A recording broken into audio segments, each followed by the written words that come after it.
حضرت ابی بن کعب رضی اللہ عنہ نے عرض کی کہ میں سارے ورد وظیفے چھوڑ دوں گا اور اپنا سارا وقت درود خوانی میں صرف کروں گا۔ تو سرکار مدینہ صلی اللہ علیہ وسلم نے فرمایا یہ تمہاری فکروں کو دور کرنے کے لیے کافی ہوگا اور تمہارے گناہ معاف کر دیے جائیں گے۔ صلو علی الحبیب صلی اللہ تعالی علی محمد صلی اللہ علیہ وآلہ وسلم۔ 27واں پارہ سورہ طور کی آیت نمبر 32۔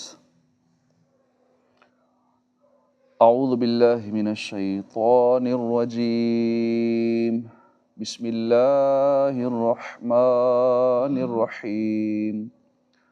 ام تأمرهم احلامهم بهذا ام هم قوم طاغون ام یقولون تقوله بل لا یؤمنون فلیأتوا بحدیث مثلہ ان كانوا صادقین ام خلقوا من غیر شیء ام هم الخالقون ام خلقوا السماوات والارض بل لا یوقنون ام عندهم خزائن ربک ام هم المسیطرون ام خلقوا السماوات والارض بل لا یوقنون ام عندهم خزائن ربک ام هم المسیطرون ام لهم سلم یستمعون فیہ فلیأت مستمعهم بسلطان مبین ام لہ البنات ولکم البنون ام تسألهم اجرا فهم من مغرم مثقلون ام عندهم الغیب فهم یکتبون ام یریدون کیدا فالذین کفروا هم المکیدون۔ اللہ کے نام سے شروع جو نہایت مہربان رحمت والا۔ ام یقولون تقولہ، بلکہ وہ کہتے ہیں تقولہ، اس نبی نے قرآن خود ہی بنا لیا ہے۔ بل لا یؤمنون، بلکہ وہ ایمان نہیں لاتے۔ فلیأتوا بحدیث مثلہ، تو وہ لے آئیں ایک بات اس جیسی، ان کانوا صادقین، اگر وہ سچے ہیں۔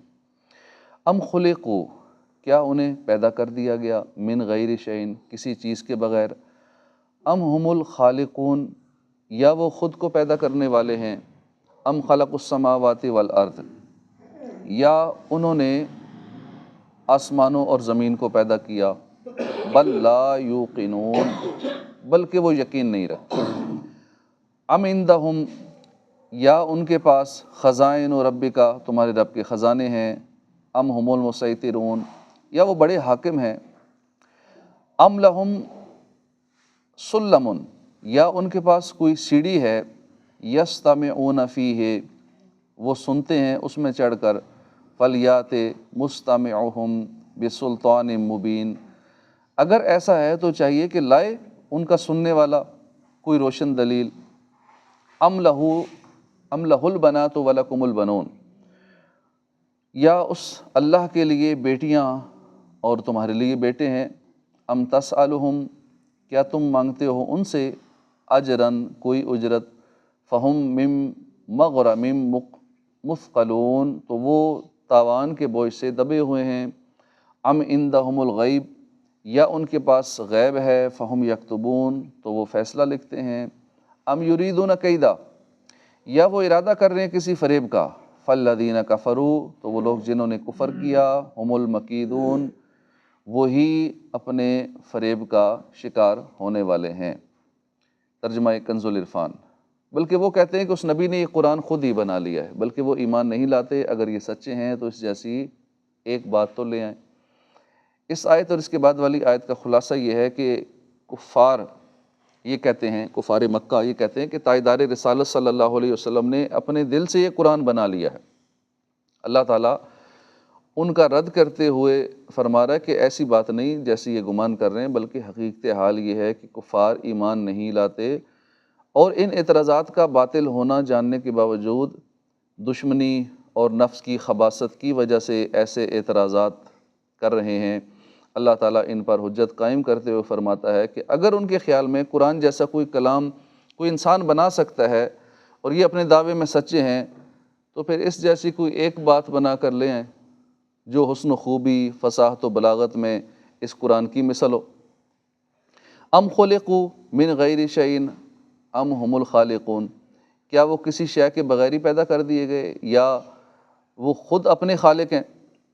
جب کفار مکہ نے سید المرسلین صلی اللہ علیہ وسلم کو جھٹلایا اور انہیں شاعر کہا، کاہن، مجنون کہنے لگے، تو اللہ تعالیٰ نے اپنے حبیب صلی اللہ علیہ وسلم کا ان چیزوں سے بری ہونا بیان فرمایا۔ اب اللہ تعالیٰ نے مشرکین کی تکذیب کے باطل ہونے اور نبی کریم صلی اللہ علیہ وسلم کے سچے ہونے پر دلائل ارشاد فرمائے، اور سب سے پہلے اپنی ذات سے ابتدا فرمائی۔ گویا کہ ارشاد فرمایا، کافرو، تم میرے حبیب صلی اللہ علیہ وآلہ وسلم کو توحید اور حشر و نشر کی بات میں کیسے جھٹلاتے ہو، حالانکہ ان کی سچائی کی دلیل تو تمہاری اپنی ذات میں موجود ہے۔ تم غور کرو کہ کیا تم ماں باپ سے پیدا نہ ہوئے، اور کیا تم بے جان اور بے عقل ہو کہ جن پر حجت قائم نہ کی جائے گی؟ ایسا تو ہرگز نہیں ہے۔ یا کیا تم نطفے سے پیدا نہیں ہوئے، اور کیا تمہیں خدا نے نہیں بنایا؟ یا تم خود ہی اپنے خالق ہو کہ تم نے اپنے آپ کو خود ہی بنا لیا ہو؟ اور جب یہ بھی محال ہے تو لا محالہ تمہیں اس بات کا اقرار کرنا پڑے گا کہ تمہیں اللہ تعالیٰ نے پیدا کیا ہے۔ اور جب تم یہ اقرار بھی کرتے ہو تو پھر کیا وجہ ہے کہ تم اللہ تعالیٰ کی عبادت نہیں کرتے، بتوں کو پوجتے ہو؟ کیا وجہ ہے کہ تم مرنے کے بعد زندہ کیے جانے اور جزا و سزا کا انکار کرتے ہو؟ ام خلق السماوات والارض بل لا یوقنون، یا آسمان اور زمین انہوں نے پیدا کیے بلکہ وہ یقین نہیں رکھتے۔ اس آیت میں ایک اور دلیل ارشاد فرمائی کہ کیا آسمان اور زمین ان مشرکین نے پیدا کیے؟ جب یہ بھی نہیں اور اللہ تعالیٰ کے سوا آسمان و زمین پیدا کرنے کی کوئی قدرت ہی نہیں رکھتا، تو کیوں یہ لوگ اس کی عبادت نہیں کرتے؟ بلکہ حقیقت یہ ہے کہ وہ لوگ اللہ تعالیٰ کی توحید اور اس کی قدرت اور خالقیت کا یقین نہیں کرتے۔ اگر انہیں اس بات کا یقین ہوتا تو ضرور اس کے رسول صلی اللہ علیہ وآلہ وسلم پر ایمان لاتے۔ ام عندہم خزائن ربک ام ہم المسیطرون، یا ان کے پاس تمہارے رب کے خزانے ہیں یا وہ بڑے حاکم ہیں؟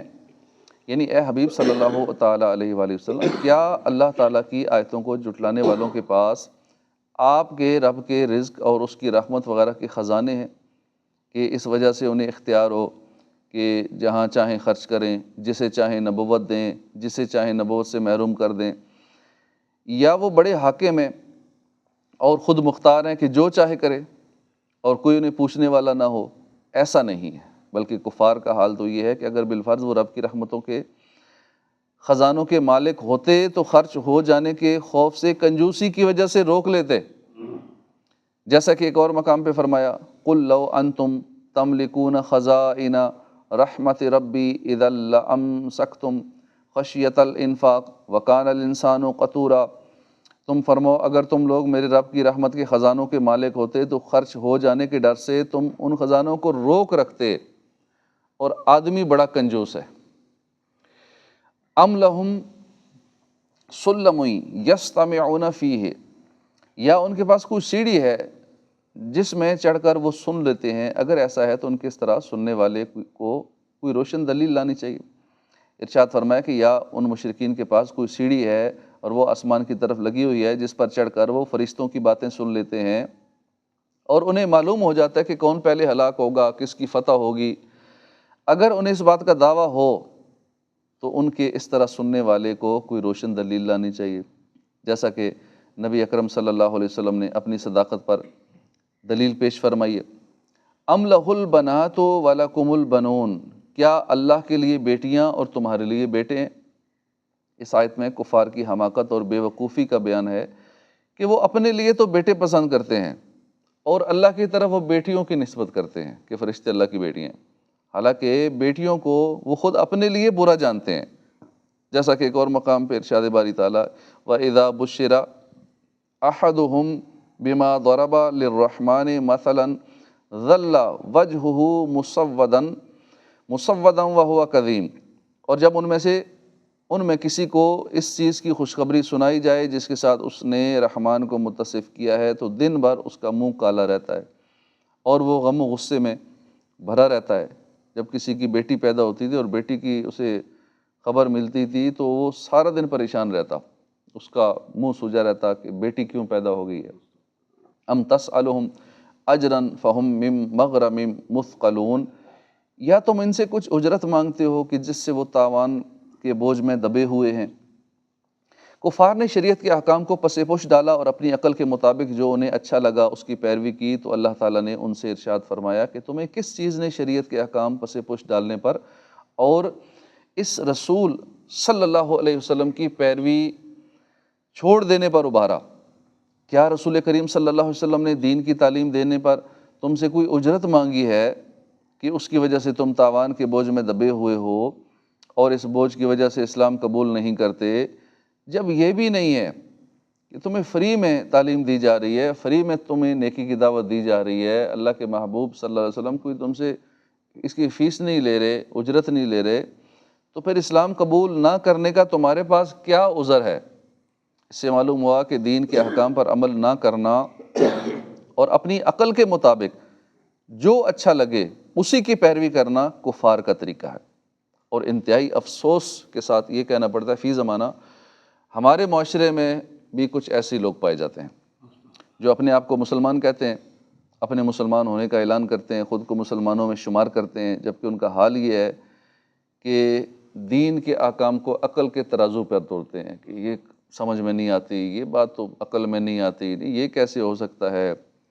تو دینی معاملات کو عقل کے ترازو پر تولتے ہیں، ان کا مذاق اڑاتے ہیں، ان انسانیت کے برخلاف بتاتے ہیں، قرآن و حدیث کی غلط تفسیر اور شرح کے کر کے اپنی طرف سے احکام گھڑتے ہیں اور اسے دین اسلام کی تعلیم بتاتے ہیں۔ اللہ تعالیٰ نے ہدایت اور عقل سلیم عطا فرمائے اور اپنی اس روش کو ترک کر کے اس طریقے پر چلنے کی توفیق عطا فرمائے جو اللہ اور اس کے پیارے حبیب صلی اللہ علیہ وسلم نے طریقہ بتایا ہے۔ ام عندہم الغیب فہم یکتبون، یا ان کے پاس غیب ہے کہ وہ اس کے ذریعے فیصلے لکھتے ہیں؟ یعنی شریعت کے احکام پس پش ڈالنے والے مشرکین کے پاس کیا غیب کا علم ہے جس کی وجہ سے وہ یہ حکم لگاتے ہیں کہ مرنے کے بعد نہیں اٹھیں گے، اور اٹھے بھی تو عذاب نہیں دیا جائے گا؟ جب یہ بات بھی نہیں تو وہ کیوں اسلام قبول نہیں کرتے؟ امام فخر الدین رازی فرماتے ہیں اس آیت میں یہ اشارہ ہے کہ تاجدار رسالت صلی اللہ علیہ وسلم کے پاس جو کچھ اسرار، احکام اور کثیر خبروں کا علم غیب ہے وہ وحی کے ذریعے انہیں حاصل ہوا ہے، اور جس کو بھی اللہ چاہے غیب کا علم عطا فرما دے۔ ام یریدون کیدن فالذین کفروا هم المکیدون ام لہم الہ غیر اللہ سبحان اللہ عما یشرکون، یا وہ کسی فریب کا ارادہ کر رہے ہیں تو کافر خود ہی اپنے فریب کا شکار ہونے والے ہیں، یا اللہ کے سوا ان کا کوئی اور خدا ہے، اللہ ان کی شرک سے پاک ہے۔ یعنی اے حبیب صلی اللہ علیہ وآلہ وسلم، یہ مشرکین زبانی طور پر ہی آپ کی مخالفت نہیں کرتے بلکہ وہ کسی فریب کا ارادہ کر رہے ہیں، اور دار الندوہ میں جمع ہو کر اللہ کے حبیب نبی ہادی برحق صلی اللہ علیہ وسلم کو نقصان پہنچانے اور قتل کرنے کے مشورے کر رہے ہیں، تو کافر خود ہی اپنے فریب کا شکار ہونے والے ہیں اور ان کی دھوکہ دہی اور فریب کا وبال انہی پر پڑے گا۔ چنانچہ ایسا ہی ہوا، اللہ تعالیٰ نے اپنے حبیب صلی اللہ علیہ وسلم کو مشرکین کے فریب سے محفوظ رکھا اور بدر میں مشرکین ہلاک ہوئے۔ ام لہم الہ غیر اللہ، یا اللہ کے سوا ان کا کوئی اور خدا ہے؟ یعنی کیا اللہ تعالیٰ کے علاوہ مشرکین کا کوئی اور خدا ہے جو انہیں روزی دیتا ہے اور انہیں اللہ تعالیٰ کے عذاب سے بچا سکتا ہو؟ حالانکہ اللہ تعالیٰ کے علاوہ اور کوئی معبود ہی نہیں ہے اور اللہ تعالیٰ ان کے شرک سے پاک ہے۔ صدق اللہ العظیم۔ صلو علی الحبیب صلی اللہ تعالی علی محمد صلی اللہ علیہ وآلہ وسلم۔